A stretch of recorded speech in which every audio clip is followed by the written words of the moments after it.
If you win, you manifested it. Fantastic. If you lose, you would have spent so much time imagining it that you're really going to want it. And because you're really going to want it in your mind, you're going to be more motivated to work hard than ever before. Most of you do not use your mind for what it's for. You've forgotten how to imagine things. But you cannot close your eyes and vividly imagine. You can't give yourself goosebumps. You can't evoke an emotion in yourself anymore. This is an age-old skill that humans had very recently up till social media. You should be able to close your mind and imagine the life you want to live so viscerally, so to the point where you can taste it, so that this reality, the one outside of your mind, feels like nothing but a prelude, a ramp, which allows you to get where you want to go. The mind is that powerful. If you ask any champion of anything, they always envision themselves as champion all of the time. And the reason they do that is, one, so they feel confident, but two, so that if they don't become champion, they're more angry and more motivated for the next attempt to ensure that they do become champion. So that's the mentality and the mindset you have to have. Your mind is your number one ally in all things. A lot of you have been sabotaged internally by your own mind. Your own psyche is working against you. When you have negative thoughts that prevent you from being the best version of yourself, you should understand that your mind is attempting to betray you, and you should feel disgust because you have enough enemies. There are enough people in that opposing trench trying to destroy you. If you're watching this and listening to this right now, I promise you, if I were to give a button to most humans on this planet, if I were to go up to an average man, 25-year-old man of average income anywhere in the world, and say, if you press this button, this guy's gonna die. And I'll show a picture of you holding your dog, cuddling, being a nice little boy, whatever you're doing. I'll make you look sweet and innocent. I'll say, if you press this button, this guy dies, but you get $100 million. You do understand that 99.9% of people will press that button, right? And they'll take that 100 million without remorse. They won't really think about you very much. And if they do, they'll distract themselves with a Lamborghini and with bitches. That's it. They won't care about you. There's enough people in the opposing trench who are prepared to destroy you for self-interest that the idea of you not having every single part of you on your own side is truthfully sad. You need to be in a better position than that. You cannot allow your own mind to betray you ever. It has to be 100% on side all of the time. Once your mind is on side, once every part of your psyche is on your team, that's when you can go and look for other teammates. You can expand your network of other people whose psyche is all 100% on their side, and you have a unified outlook on the world. Then you can go and get things done. But the idea of self-betrayal is something most of you are struggling with and you didn't even realize. So as a thought experiment, we're going to sit here and I want you to actually think about it. How many times have you doubted yourself? How many times have you didn't feel like doing something you knew you were supposed to do? How many times has your mind tricked you into procrastination or being lazy? How many times has your mind convinced you that it was okay to fail and lose even though you didn't try your best? How many times have you sought comfort in excuses? How many times have you betrayed yourself? Don't worry about your enemies attempting to crush you. That's another conversation. If you actually analyze most of your failures, you're going to see the majority of them come from self-sabotage.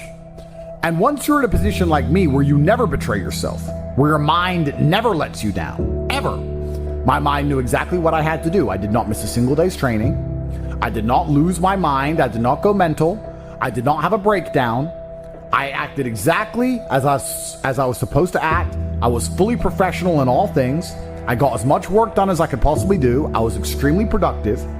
I used the experience for what it was. My mind never betrayed me. If you listen and look back on most of your failures, you're going to see that it was your own mind that betrayed you. It wasn't your enemies that tricked you. It wasn't your enemies that outmaneuvered you or outsmarted you. Most of you are not yet at high enough echelon to even have enemies of caliber. You were simply self-betraying. And until you identify that pattern and get yourself in the habit of ensuring that is impossible, then you're always going to lose against people who fully believe in themselves. You know, one of the things that stupid people have that makes stupid people quite successful sometimes is irrational self-belief. And the smarter you are, sometimes the harder it is to irrationally believe in yourself. But if you're dumb enough, you can be arrogant enough to have this irrational self-belief, and you will see some people be very successful, and you say, how is this idiot successful? Because they're so stupid that they don't consider the idea of failure. Their mind isn't advanced enough. They are not cognitive enough to consider betraying their own being. They only see outside. They don't self-reflect. If you're intelligent enough to self-reflect, you need to do it so that you can come up with feedback so that you can constantly improve. But be very aware of the trouble that can come from a mind that's not 100% on your side. My mind is 100% on my side in all ways. If I have to do something difficult, even if my body can't do it, my mind believes I can do it all the time. And you'd be amazed how much of life, even in the physical realm, is mental. If you believe you can run a marathon, you can run a marathon. If you don't believe you can run a marathon, you can't run a marathon. Because a marathon is hard.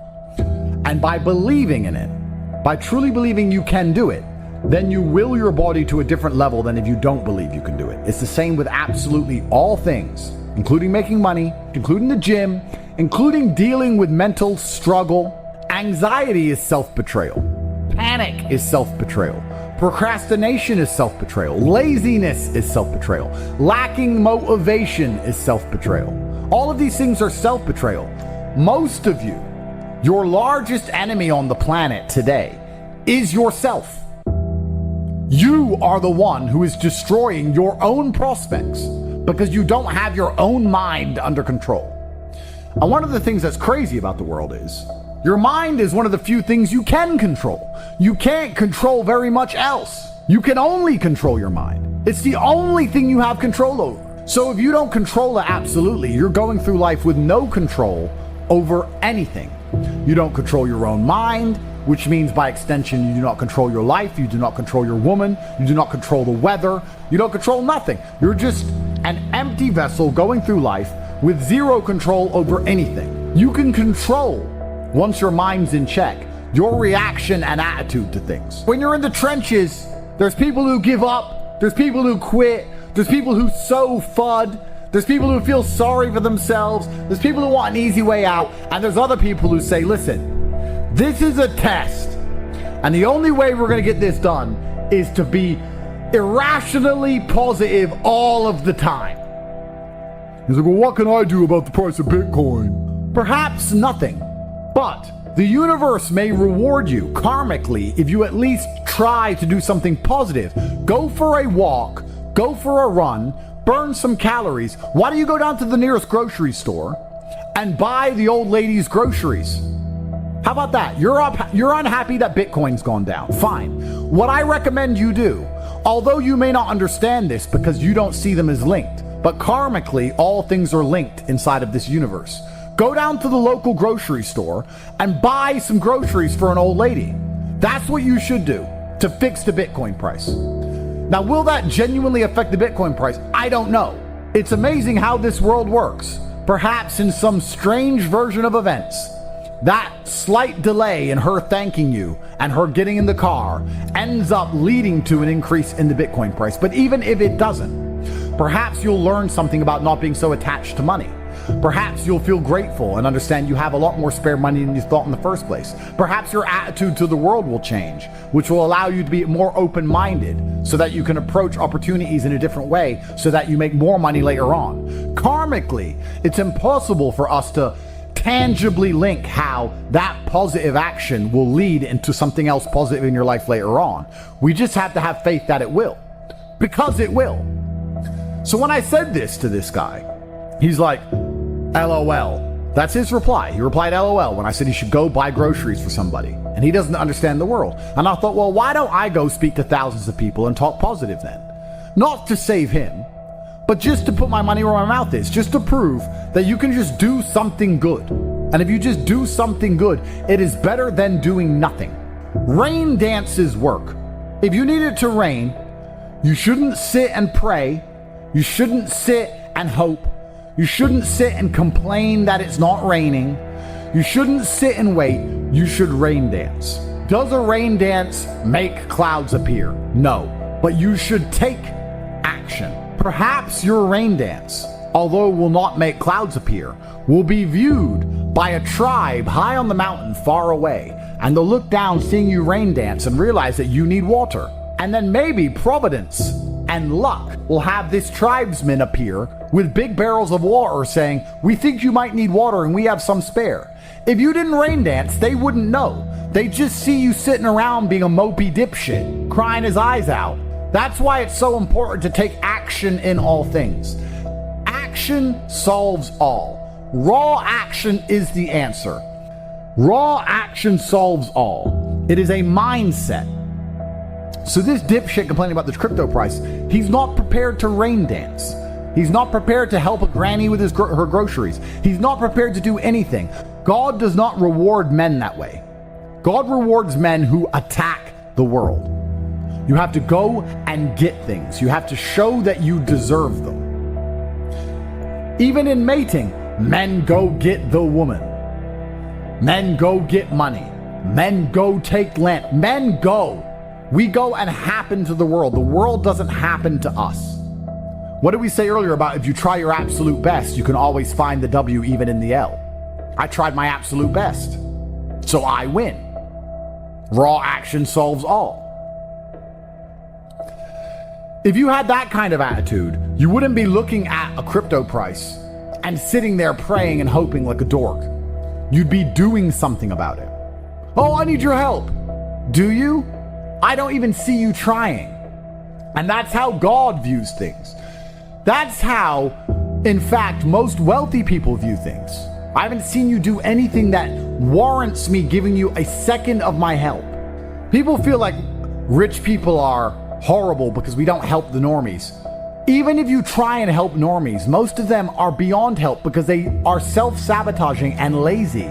You have to at least show to the people who are important in the world that you're not those things in the beginning if you ever want to be taken seriously, at least. That's one of the first things you can do. But I want to see that you give a shit. I only want to give money to people who know how to rain dance.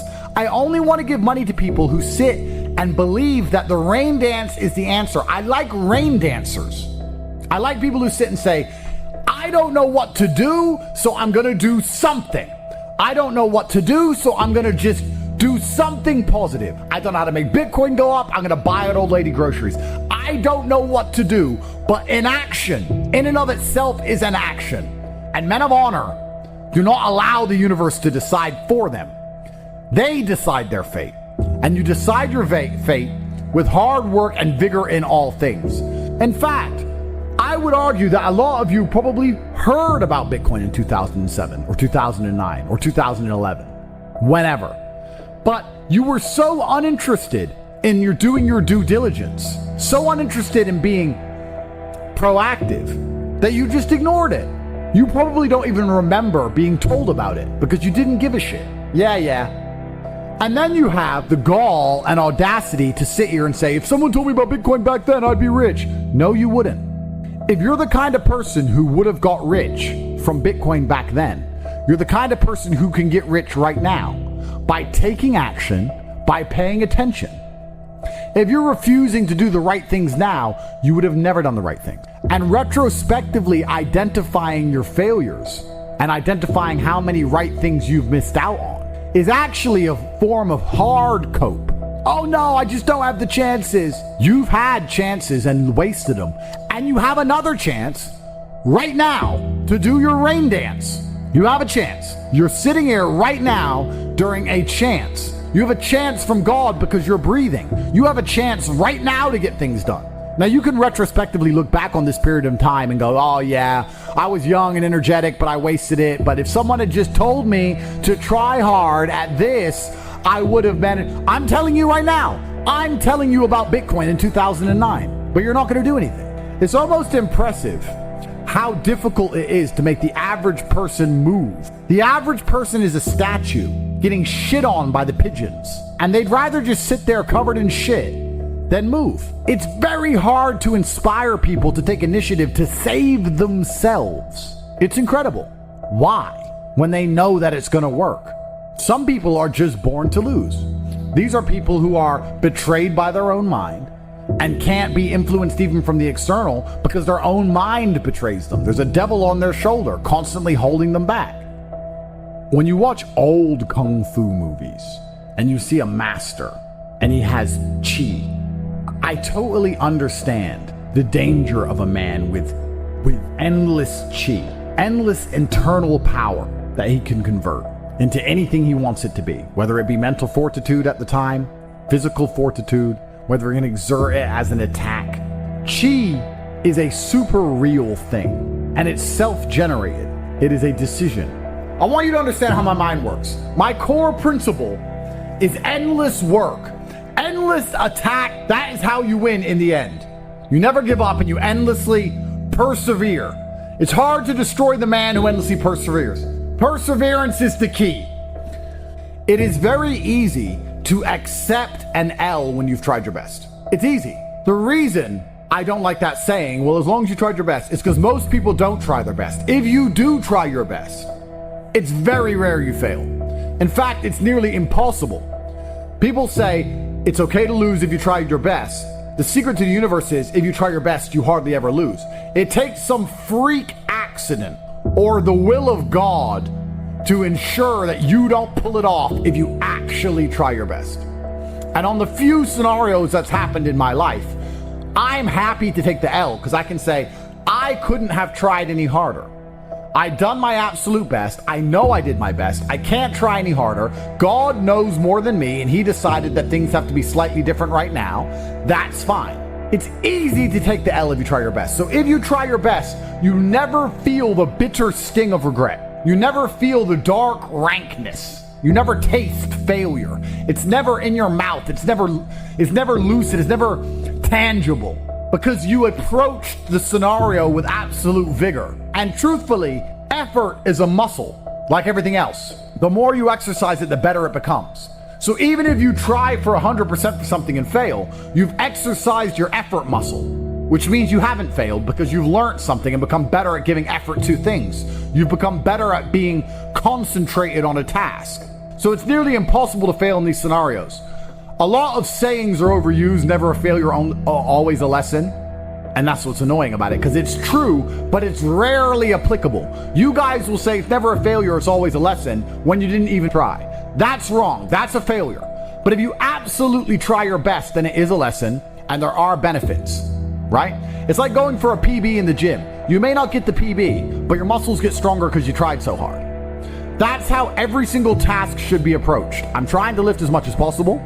Perhaps I failed, but because I tried so hard and I strained so hard, my muscles ache and I got stronger anyway. Meaning I did not fail at the task of becoming stronger. There were tangible benefits to my effort in and of itself. Making things happen is the masculine essence to how you should approach the world. Work harder than ever before to be monumentally rewarded more than ever before.